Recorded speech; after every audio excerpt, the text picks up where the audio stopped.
your host, Erica Moore, for Scenester TV, sitting here with celebrity makeup artist Ady. Today we're going to learn some tricks and tips to look like the stars and look fabulous in Hollywood.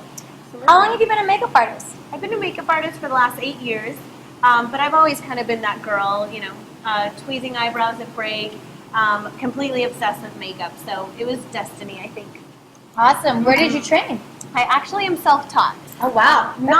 It's good. Not necessarily the recommended approach if you're interested in doing makeup. I'm huge on education. I'm actually an educator. Oh. But you learn things the hard way when you're self-taught. So I had to learn how to do makeup with the least amount of products as possible. I started with my own personal kit with not, the most expensive brushes. So I think that at the end it did teach me a lot so that I can pass things on to my clients that are normal people and that perhaps want to get the most out of their personal kit. So were you a YouTube taught? Did you get some tricks from YouTube? Because that's a sensation now. Well, yeah, I think it everywhere. I think when I started, I wasn't as big, but now I'm all for learning things, and you can never do enough research and learn enough stuff. So I'm all about looking at other people's tutorials and learning off of my colleagues and all that good stuff.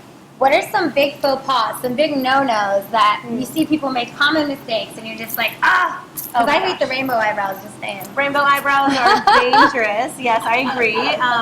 Sharpie eyebrows. Also, when people have like the mask of makeup, it's just like, do you not notice it? So just make sure you check around your face, make sure you don't have a line of foundation.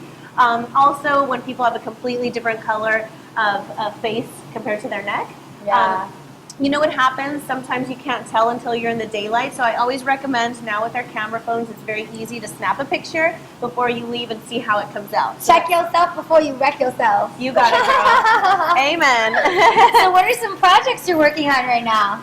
Well, recently we finished wrapping Fashion Star on NBC. Oh, cool. Yeah, and I'm really big on tutorials right now and doing group tutorials and teaching people more or less. That's a huge passion of mine. Awesome. Yeah. For somebody that's getting ready to do their makeup for the night or go out, about how much time should a good job take? Well, I can get ready in 15 minutes. Obviously, that's me. But I think between 15 minutes and half an hour, you should be able to achieve a really good look that will last, just depending on if you're more of a natural girl or a little bit more daring like us. We like to have fun with our makeup and try different things. So it depends.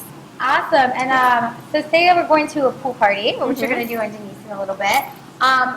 Is there any good tricks to make sure your makeup doesn't melt in the sun? Absolutely. You're going to want to stay away from certain things like, for example, oil-based foundations. If you tend to already be shiny, use something that's oil-free, or perhaps even skip the foundation and just do SPF underneath some waterproof bronzer, which I'm going to show you in the next tutorial. So excellent. Stay tuned. Well, cheers. Thank you so you, much for coming on the show and letting all of our watchers at home or wherever they are to get fabulous on the scene. Cheers.